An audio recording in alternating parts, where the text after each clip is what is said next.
जय श्री राम बच्चों। Last class में physics class 12 chapter 1 electric charges and field में हमने क्या पढ़ा था? Charge at any point due to infinitely long uniformly charge wire, याद है? और इसके अलावा हमने एक और टॉपिक पढ़ा था, motion of a charge particle in a uniform electric field. Clear हो गया था? आज हम लोग पढ़ने वाले हैं इलेक्ट्रिक फील्ड लाइंस और properties of electric field lines. एक एक प्रॉपर्टी को अच्छे से समझ लेना, असर्शन रीजन जितने भी आते हैं वो वहीं से आते हैं, ठीक है? तो चलो भाई शुरू करते हैं। और अगर वक्त बच गया तो कोशिश करेंगे इलेक्ट्रिक डायपोल भी हो जाए और डायपोल मूवमेंट भी समझा दूंगा साथ में। तो अब हम पढ़ने जा रहे हैं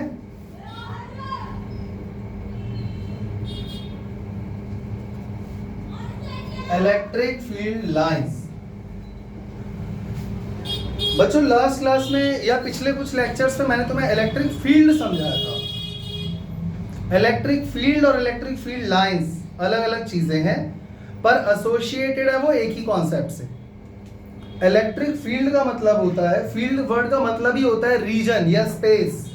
जैसे मैंने यहाँ पे चार्ज पार्टिकल लाके प्रेजेंट कर दिया तो इसके आसपास इलेक्ट्रिक फील्ड निकलेगा। अब वो इलेक्ट्रिक फील्ड आंखों से तो दिखाई नहीं देगा लेकिन इस पूरे कमरे में, इस पूरे स्पेस में उपस्थित होगा, हाँ या ना? सही है। लेकिन सवाल ये है कि मैं सामने वाले को कैसे समझाऊं, सामने वाले को कैसे दिखाऊं, सामने वाले को कैसे रिप्रेजेंट करूं। उसके लिए हमने एक तरीका, एक जरिया ढूंढ लिया है, इलेक्ट्रिक फील्ड लाइंस। यानी हम कुछ लाइंस ड्रॉ करेंगे, इमेजिनरी लाइंस बनाएंगे कॉपी के ऊपर। इससे हम ये समझा पाएंगे सामने वाले को कि भाई यहाँ पर ऐसा रीजन है, ऐसा स्पेस बन रहा है। बात समझ में आ गई? तो इलेक्ट्रिक फील्ड लाइन क्या होता है बच्चों? These are the imaginary lines present around any charged particle or charged object।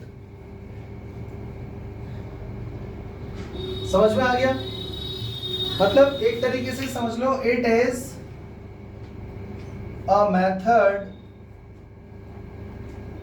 To a pictorial method. It is a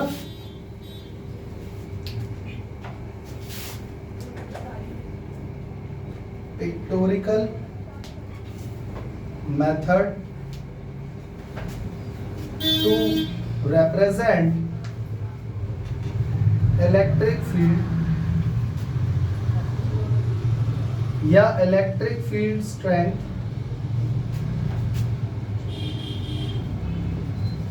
around any charged object या चार्ज पार्टिकल। ये बात समझ में आ गई? अगर ये ऊपर वाली बात समझ में आ गई है तो नीचे वाली बात भी समझ में आ गई होगी। या हम ये भी बोल सकते हैं, these are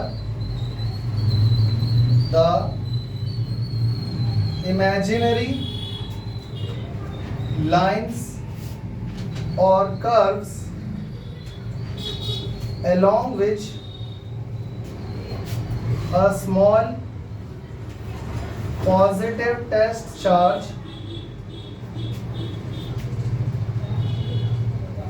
will tend to move when it is free to do so। इसका मतलब क्या है वो भी मैं तुम्हें बता देता हूं। बच्चों लास्ट क्लास में मैंने तुम्हें ये समझाया था, सिखाया था कि अगर मान लो इलेक्ट्रिक फील्ड ऐसे आ रहा है और इसके रास्ते में यहाँ पर कोई पॉजिटिव चार्ज रखा हुआ है, तो मैंने तुम्हें बताया था अगर इलेक्ट्रिक फील्ड इधर से आ रहा है ऐसे करके तो इस पॉजिटिव चार्ज के साथ क्या होगा, वो इसको अपने साथ बहाकर ले जाएगा। बताया था कि नहीं? ऐसा इसलिए क्योंकि इसके ऊपर एक फोर्स लगेगा and that will be equal to QE, याद है? और अगर नेगेटिव चार्ज होगा तो कहाँ ले जाएगा उसको? इधर की तरफ। इतनी बात सबको समझ में आ गई? तो यहां पर मैंने वही तो लिखा है, मैंने ये लिखा है कि जहां भी इलेक्ट्रिक फील्ड लाइंस उपस्थित होंगी तो जरूरी नहीं है वो स्ट्रेट लाइन हो, कर्व भी हो सकते हैं, अलोंग विच कि जिसके रास्ते में अगर कोई स्मॉल पॉजिटिव टेस्ट चार्ज आया will tend to move on it, तो वो उसी के ऊपर उसी के साथ साथ मूव करने लगेगा। Is free to do so, मतलब कि अगर उसको ऐसा करने के लिए फ्रीली छोड़ दिया जाए तो, मतलब टेस्ट चार्ज को पकड़ के ना रखा जाए तो। अरे भूल गए कि तुम लोग, देखो ये मैग्नेट है, तुम लोगों ने 10th क्लास में मैग्नेट पढ़ा था, नॉर्थ और south pole. Magnetic field line सबको पता है ऐसे होता है, नॉर्थ से निकलता है साउथ में एंटर करता है, भूल गए? ये लाइन कहां से आई? मैग्नेटिक फील्ड तो वैसे भी वहां पर प्रेजेंट है, आंखों से तो नहीं दिखाई दे रहा, तो आपने ये लाइन कैसे बना दी और ये डायरेक्शन कैसे पता चली? आपने क्या किया था, वहां पर एक छोटा सा नीडल रखा था, याद है? और नीडल का नॉर्थ पोल हमेशा नॉर्थ से अवे रहता है, और फिर आपने उसको उठा के यहाँ पर रख के देखा तो उसकी डायरेक्शन ऐसी हो गई, तो फिर यहाँ पे रख के देखा तो उसकी डायरेक्शन ऐसी हो गई, मतलब वो इधर शो कर रहा है। फिर आपने यहाँ पर रखा तो वो ऐसे शो हो रहा है, मतलब हर पॉइंट में अलग अलग पॉइंट पे ऐसे ये बनता जा रहा है। और फिर आपने उस सबका टेंजेंट बना के जोड़ दिया, टेंजेंट सॉरी मतलब क्या बोलेंगे इसको, इन सभी पॉइंट्स को जोड़ने को क्या बोलेंगे, लोकस। तो कर्व बन गया, समझ में आई बात? तभी तो ये लाइन मिली ना आपको। तो ठीक वैसे ही अगर मान लो कहीं पर इलेक्ट्रिक फील्ड जा रहा है, ये मान लो इलेक्ट्रिक फील्ड का कर्व है, तो यहां पर अगर मान लो मैं कोई छोटा सा टेस्ट चार्ज रख देता हूं Q0, तो इलेक्ट्रिक फील्ड की ही दिशा में वो ऐसे चलता हुआ चला जाएगा। सबको बात समझ में आ गई? यही बात मैंने इस तीसरे पॉइंट में लिखी है, कोई दिक्कत? आगे सबको समझ में? ठीक है, तो फिर अब बात करते हैं properties of electric field lines की। अब हम पढ़ने जा रहे हैं properties of electric field lines. Number 1, पहली प्रॉपर्टी क्या कहती है? Lines of force are continuous curves without any break, without any break। क्या ये मुझे समझाना पड़ेगा कि जितनी भी इलेक्ट्रिक फील्ड लाइंस होती हैं वो या तो स्ट्रेट लाइन होती हैं या कर्व होती हैं, लेकिन उनमें कोई ब्रेक ऐसे कट वगैरह नहीं आते, वो एकदम स्मूथ कर्व होते हैं, कोई दिक्कत?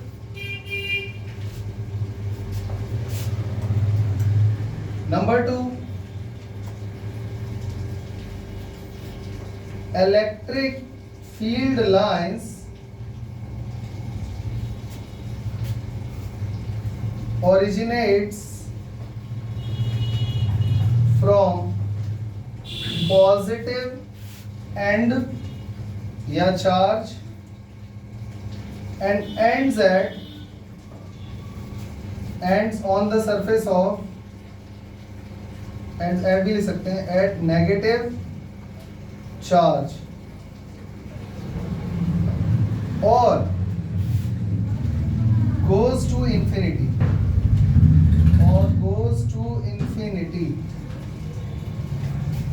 But do not form any close loop. इसका मतलब ये है, इधर देखो, मान लो ये बच्चों ये पॉजिटिव चार्ज है और ये नेगेटिव चार्ज है, ठीक है? पॉजिटिव चार्ज से जब इलेक्ट्रिक फील्ड निकलेगा तो कहां जाएगा बच्चों? अरे बोलो ना, हिमालय, अरे इंफिनिटी तक जाएगा ना यार। ये कहां तक जाएगा? इंफिनिटी तक जाएगा, या फिर नेगेटिव के सरफेस पे जाकर एंड हो जाएगा। कहां पे? ये इधर जाना चाह रहा था सीधा, और क्योंकि वह नेगेटिव है तो ऐसा हो गया, ये ऐसा हो गया नेगेटिव। कितने बच्चों को मेरी बात समझ में नहीं आ रही है? और फिर इधर चला जाएगा, और ये यहां से ऐसे नेगेटिव इधर इधर से आ रहा है, ऐसे ऐसे करके। क्या मैंने यही लिखा है? चेक करो जरा। उसने ये बोला है कि इलेक्ट्रिक फील्ड हमेशा शुरू कहां से होता है? पॉजिटिव चार्ज से, फिर वो एंड हो जाता है या तो नेगेटिव चार्ज के सरफेस पर, या फिर वो इंफिनिटी तक जाता रहता है। पर क्लोज लूप कभी नहीं बनता। क्या नहीं बनता? लूप नहीं बनता। समझ में आया? तो तुम्हें लग रहा होगा सर वो तो हमें भी दिख रहा है, लूप वाली बात लिखी ही क्यों, यहाँ तक काफी है ना, goes to infinity full stop, ये लिखने की क्या जरूरत थी? बताता हूँ। वो एक्चुअली तुम्हें कंपेयर करके बता रहा है मैग्नेटिक फील्ड लाइंस के बारे में। मैग्नेटिक फील्ड लाइंस के बारे में कुछ याद है? भूल गए? ये नॉर्थ पोल, ये साउथ पोल, नॉर्थ पोल से मैग्नेटिक फील्ड निकला, साउथ में एंड हो गया। क्या ऐसा होता है? नहीं, बल्कि अंदर से पूरा घूमकर आता है और फिर ऐसे जाता है। याद है कि भूल गए? मैग्नेटिक फील्ड की डायरेक्शन क्या होती थी? North to south, outside the magnet, south to north. याद है ना इतना? तो क्लोज लूप बनता था या नहीं बनता था? और यहाँ पे बन रहा है? नहीं बन रहा है ना। यही बात मैं तुम लोगों को समझा रहा हूं। इसके बाद number 3, tangent at any point on the line of force। बच्चों इलेक्ट्रिक फील्ड को लाइन ऑफ फोर्स भी बोल सकते हैं, इलेक्ट्रिक फील्ड लाइंस को लाइन ऑफ फोर्स भी बोल सकते हैं। Tangent at any point on the line of force या electric field line, electric field lines gives the direction of electric field line. इसका मतलब क्या है वो भी देख लो।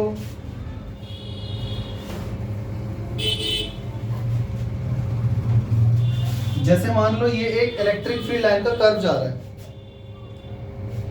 अगर मैं यहां पर छोटे छोटे टेंजेंट बनाता जाऊं तो टेंजेंट से एक आइडिया नहीं लग रहा कि इसकी डायरेक्शन किधर है? टेंजेंट से ही तो पता चलेगा ना कि डायरेक्शन का है। वो ये कह रहा है।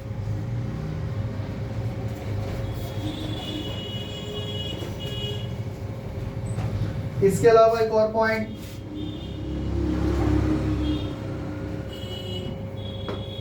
Electric field lines are perpendicular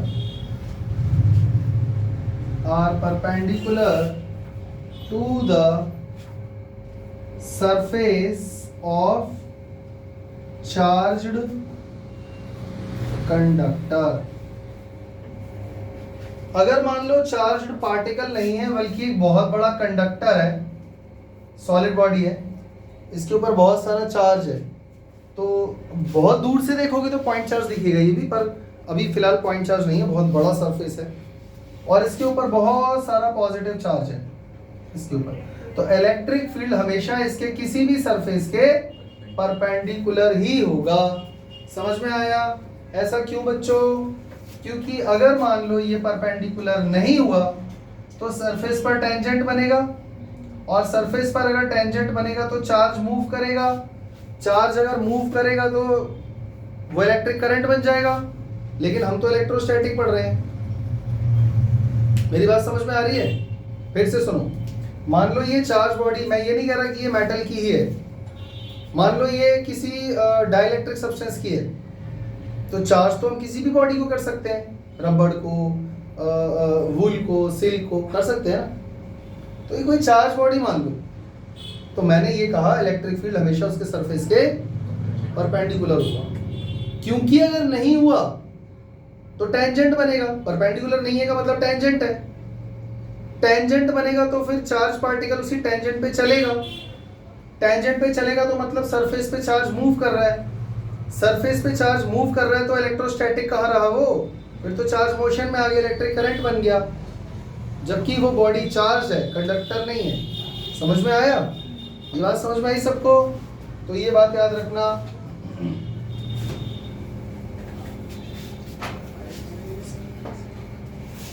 तो अगर आप चाहो तो इसमें ये वाला पॉइंट ऐड कर सकते हो कि electric field lines are perpendicular to the surface of charge conductor because if it is not perpendicular, because if it is not perpendicular, then it must be tangential, तो पक्का टेंजेंशियल होगा। और इसके बाद मैं यहां से स्टार्ट कर रहा हूं, ठीक है।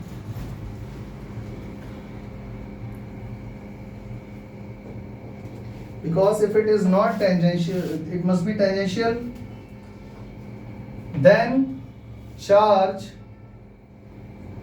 on the body,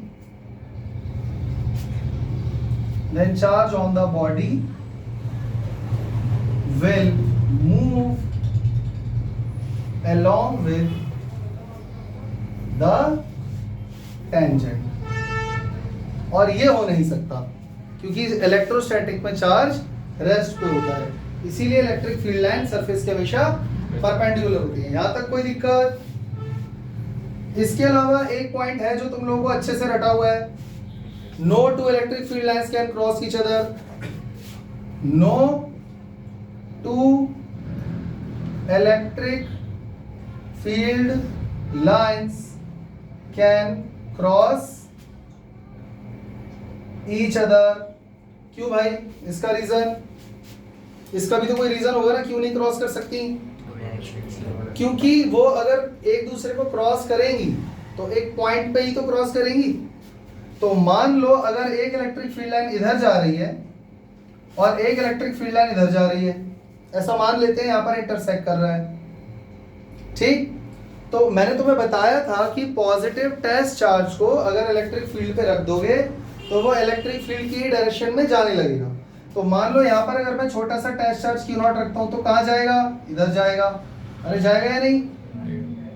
और मान लो यहाँ पर अगर मैं Q नॉट को यहाँ रखता हूँ तो कहाँ जाएगा? इधर की तरफ जाएगा। जाएगा या नहीं? लेकिन अगर मैं उस टेस्ट चार्ज को यहाँ रख दूं सीधा इंटरसेक्शन पे तो कहाँ जाएगा? इधर या इधर, या दोनों जगह एक साथ चला जाएगा? नहीं जा सकता ना। तो एक ही पॉइंट पे दो इलेक्ट्रिक फील्ड के डायरेक्शन नहीं हो सकते। इतनी बात सबको समझ में आ गई?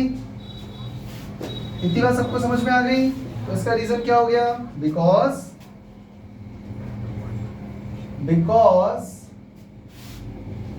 if they intersect then it means charge particle will move in two directions simultaneously, which is impossible। सबको समझ में आ गया ये वाला पॉइंट? ठीक है। Lines of force, line of force को इलेक्ट्रिक फील्ड भी बोलते हैं। इलेक्ट्रिक फील्ड लाइंस या लाइन ऑफ फोर्स एक ही बात है। उसको लाइन ऑफ फोर्स इसलिए बोल रहे हैं क्योंकि चार्ज पार्टिकल जब उस पर रख रहे हैं तो वो लाइन ऑफ फोर्स ही तो है, फोर्स लगा के उस चार्ज पार्टिकल को अपने साथ आगे ले जा रहा है। बात समझ में आ रही है? तो लाइन ऑफ फोर्स बोला, इलेक्ट्रिक फील्ड लाइन एक ही बात है। अट्रैक्ट्स लॉन्गिट्यूडिनली,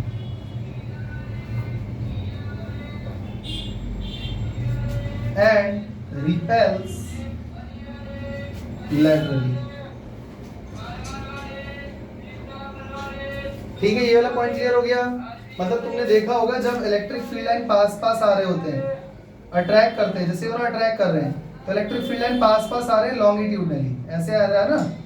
अगर हम पास पास लाइन बनाए तो ऐसे तो आ रहे हैं, तो लॉन्गिट्यूडनली है। और जब रिपल्शन होता है तब क्या होता है बच्चों?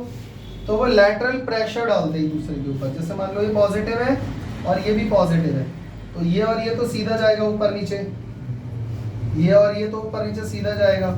अब ये जो है ना, इन दोनों की इलेक्ट्रिक फील्ड लाइन ऐसे सामने से आ रही है, तो क्या होगा? कोशिश करो, समझ आ रहा है? ये एक दूसरे पर लैटरल प्रेशर सर डाल नहीं रहे, मतलब धक्का नहीं लगा रहे एक दूसरे पे कि भाई मैं नहीं आ रहा तेरे पास। तो इस तरीके से लैटरल प्रेशर डाल के ये रिपेल करते हैं। तो इलेक्ट्रिक फील्ड लाइंस एक दूसरे को रिपेल कैसे करती है? लैटरली। और अट्रैक्ट कैसे करते हैं ये लोग? लॉन्गिट्यूडिनली। सबको समझ में आ गया? हाँ, इसके बाद चलते हैं आगे। हाँ, relative closeness of electric field lines shows the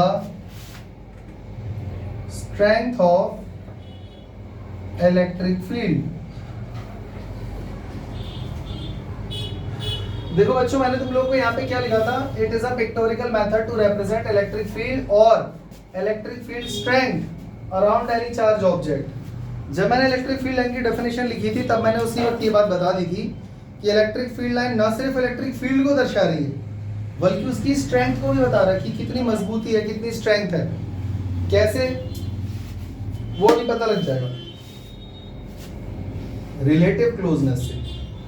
मतलब कि मान के चलो लाइंस अगर मान लो बहुत क्लोज हैं, लाइंस आर क्लोज, लाइंस मान लो बहुत क्लोज हैं, तो इसका मतलब स्ट्रॉन्ग इलेक्ट्रिक फील्ड है। और मान लो लाइंस आर फार अवे, दूर दूर है, तो इसका मतलब क्या हुआ,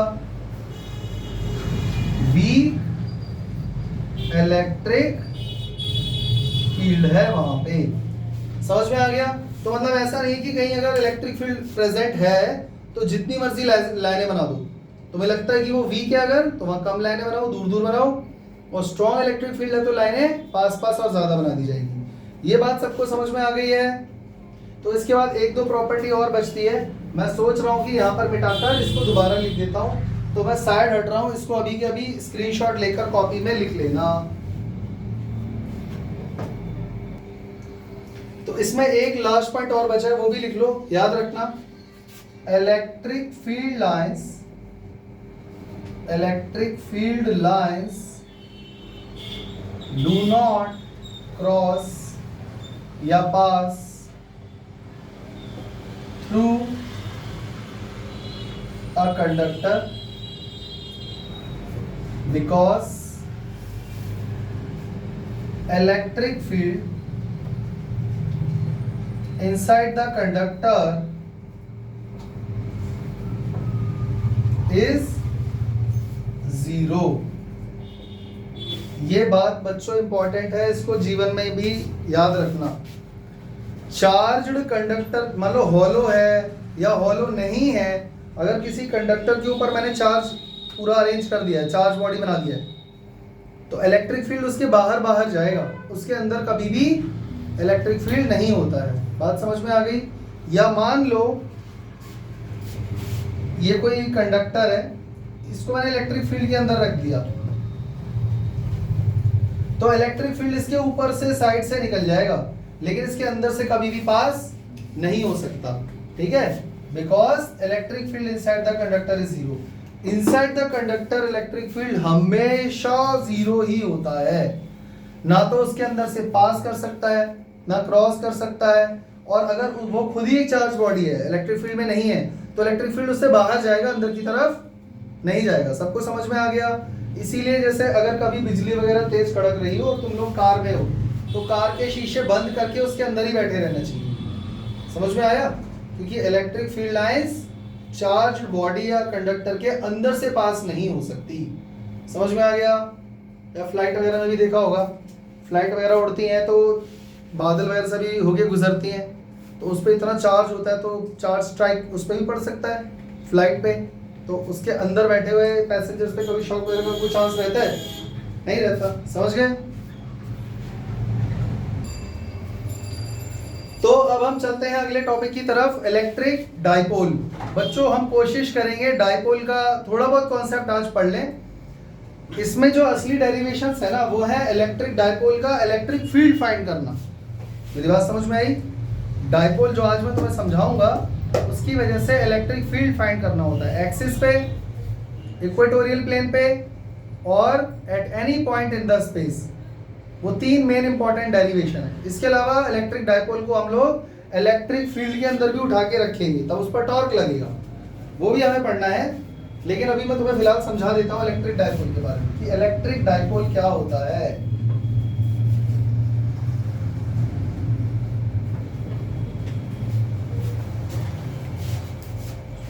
अगर मैं तुम्हें याद दिलाऊं तो 11th क्लास में चैप्टर 4 केमिस्ट्री केमिकल बॉन्डिंग वाले चैप्टर में तुम ये टॉपिक पढ़ चुके हो। उसमें कुछ ऐसे मॉलिक्यूल थे जिसमें पोलैरिटी जनरेट हो रही थी और उसके हम लोग डाइपोल मूवमेंट फाइंड करते थे। उसकी ऐसे यूनिट होती थी DEBYE, याद है? और हम लोग उसको कूलम मीटर में भी नापते थे। वही टॉपिक कुछ उसके एक्चुअली उसका ओरिजिन यही है। तो इलेक्ट्रिक डाइपोल क्या होता है मैं बता देता हूँ। देखो, इलेक्ट्रिक मतलब electricity, electric current, electric charge, ये चार्ज से रिलेटेड वर्ड है। और डाइपोल के अंदर दो वर्ड आ रहे हैं, डाई यानी दो, पोल मतलब पोलैरिटी यानी कि एक पॉजिटिव चार्ज है और एक नेगेटिव चार्ज है। तो पॉजिटिव और नेगेटिव चार्ज का जो कॉम्बिनेशन बना, इन दोनों के बीच में एक सेपरेशन भी है, कुछ दूरी पर रखे हुए हैं और ये दोनों चार्ज मैग्नीट्यूड में इक्वल है, पोलैरिटी में ऑपोजिट है। क्या बन गया? Electric dipole. समझ गए? यानी कि electric dipole it consists of two equal and opposite charges separated by some distance in air, vacuum या space। बस बन गया इलेक्ट्रिक डाइपोल। ये देखो, ये रहा पॉजिटिव चार्ज, ये रहा नेगेटिव चार्ज, इन दोनों के बीच का डिस्टेंस कितना है? कुछ भी ले लो। चलो इसको इसका सेंटर ले लेते हैं। सेंटर से यहाँ का डिस्टेंस है a, यहाँ से यहाँ तक का डिस्टेंस है a। तो बच्चों टोटल डिस्टेंस कितना हो गया? 2a।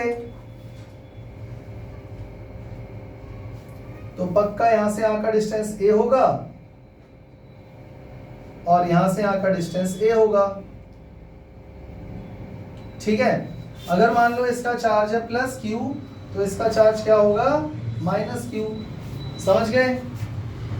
इसी लाइन के ऊपर इलेक्ट्रिक फील्ड की डायरेक्शन क्या होगी? इधर की तरफ, क्योंकि पॉजिटिव चार्ज से इलेक्ट्रिक फील्ड निकलता है और नेगेटिव चार्ज में एंटर करता है। ये बात सबको समझ में आ गई? तो यही है इलेक्ट्रिक डाइपोल। कुछ भी नहीं करना तुम्हें, खाली दो चार्ज लेने हैं, अमाउंट इक्वल होना चाहिए मैग्नीट्यूड में और पोलैरिटी ऑपोजिट होनी चाहिए। उनको स्पेस में कुछ डिस्टेंस से सेपरेट करके रख दिया गया है, बन गया डाइपोल। समझ गए बच्चों? डाइपोल का इलेक्ट्रिक फील्ड कैसा होगा जरा बताना मुझे, जरा साइड में यहाँ पे बताना। इलेक्ट्रिक फील्ड ऑफ डाइपोल कैसा होगा? जल्दी बोलो। ऐसा होगा ना?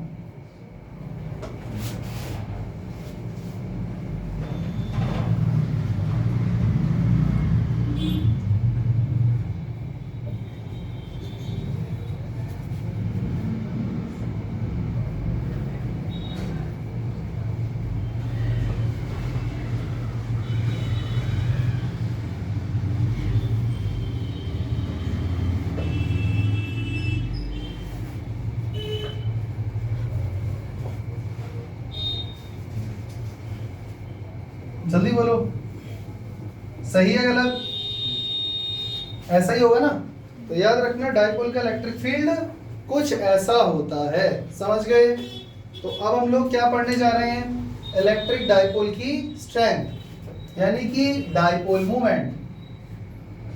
डाइपोल मूवमेंट ये भी तुमने 11th में पढ़ा हुआ है, बस याद करने की देरी है। याद करो जरा, कहाँ पढ़ा था? उसी चैप्टर में पढ़ा था, चैप्टर 4 में। डाइपोल की स्ट्रेंथ कितनी ज्यादा है, कितना मजबूत है, वो पता कैसे चलेगा? वो काम तो मैथमेटिकल होगा ना, ये तो चलो थ्योरेटिकल है, बोल दिया बना दिया। तो उसकी स्ट्रेंथ हमें किससे पता चलती है बच्चों? डाइपोल मूवमेंट से। समझ गए? यानी कि इट इज या it represents the strength of electric dipole। समझ में आ गया? अब कैसे पता चलेगा? उसके लिए इसका फॉर्मूला होता है उसमें हम इन दोनों में से कोई भी एक चार्ज ले लेंगे। चार्ज का साइन कंसिडर नहीं करना, यहाँ पर भी पॉजिटिव हो या नेगेटिव हो, बस कोई भी एक चार्ज ले लो और उसका मल्टीप्लाई कर दो दोनों चार्जेस के बीच में जो भी डिस्टेंस ऑफ सेपरेशन है, बस समझ गए। यानी कि it can be calculated by the product of either charge, कोई भी एक चार्ज ले लो, by the product of either charge and the distance of separation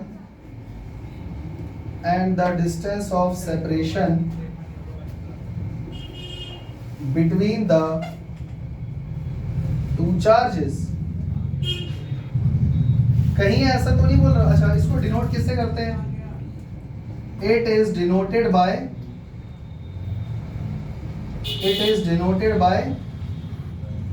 T। हम इसको किससे डिनोट करते हैं बच्चों? T से। तो बच्चों कहीं डायपोल मोमेंट फाइंड करने के लिए कहीं ये तो नहीं बोल रहा P is equal to either charge Q, इन दोनों में से कोई सा भी ले लो ना यार, multiply by distance of separation 2 है, हो गया खत्म। आ गई बात समझ में? अच्छा, क्या इसकी ऐसा यूनिट क्या होगी? कूलम। अच्छा बच्चों, ये स्केलर क्वांटिटी है वेक्टर क्वांटिटी है? Vector quantity. अगर ये वेक्टर है तो इसकी कोई डायरेक्शन भी होती होगी। क्या है इसकी डायरेक्शन? क्या है इसकी डायरेक्शन? पॉजिटिव से नेगेटिव या नेगेटिव से पॉजिटिव? बिल्कुल गलत। कहाँ पढ़ा तुमने ये? किसने पढ़ाया तुमको ये सब? तुम्हें जिसने भी ये पढ़ाया है पक्का सही पढ़ाया होगा, तुम गलत सुनकर आए हो। डाइपोल की डायरेक्शन नेगेटिव टू पॉजिटिव होती है, याद रखना आज के बाद, समझ गए ना? यानी कि इट्स, मैं पूरा लिख देता हूं, डायरेक्शन, मैंने इलेक्ट्रिक फील्ड की डायरेक्शन थोड़ी ना पूछी है, डाइपोल मोमेंट की पूछी है। तो डायरेक्शन ऑफ डाइपोल मोमेंट यानी P is from negative charge to positive charge. याद रहेगा? अरे याद रहेगा या नहीं? ठीक है। इसमें एक बात हमेशा याद रखना, वैसे मुझे लिखना नहीं चाहिए बट मैं तुम्हें फिर भी बता दे रहा हूं, ये जो डिस्टेंस ऑफ सेपरेशन है ना, ये तुम्हें हमेशा 2a ही लेना है। कितना? 2a। अब तुम्हें लग रहा होगा ऐसा क्यों सर, यहां से यहां तक a ले लो, क्या दिक्कत है? देखो, अगर पूरा डिस्टेंस a लोगे ना, तो अभी मैंने तुम्हें बताया आगे 3-4 डेरिवेशन आने वाली हैं। टॉर्क, एक्सियल डाइपोल, इक्वेटोरियल वाला डाइपोल और तुम्हारा एट एनी पॉइंट। तो वहां क्या होगा कि अगर आप ये पूरा डिस्टेंस a लेते हो तो ये हाफ हाफ कितना हो जाएगा? a/2 हाँ या ना? a/2 हो जाएगा या नहीं? तो कैलकुलेशन में प्रॉब्लम आएगी। आंसर तो सही आएगा, कोई प्रॉब्लम नहीं है, पर फिर तुम्हारे लिए दिक्कत हो जाएगी। तो क्यों ना पूरा 2a ले लेते हैं और ये a हो जाएगा। तो ये बात मैं यहां पर लिख दे रहा हूं कि तुम लोग हमेशा डिस्टेंस ऑफ सेपरेशन क्या लोगे? क्या लोगे? 2a। याद रहेगा? इसके बाद चलते हैं आगे। एक छोटा सा टॉपिक है बच्चों, टॉपिक क्या है मैं तुम्हें वैसे बता देता हूं। Ideal dipole. एक आइडियल डाइपोल क्या होता है? एक आइडियल डाइपोल क्या होता है?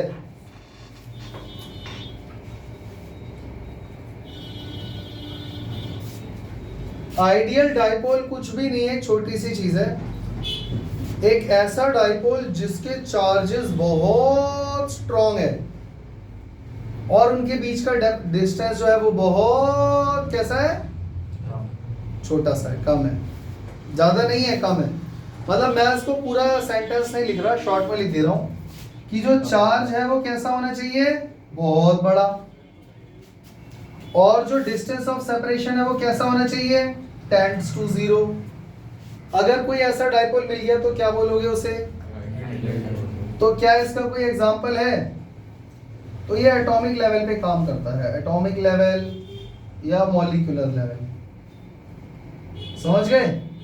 क्या इसका एग्जांपल HCl नहीं हो जाएगा, बोलो।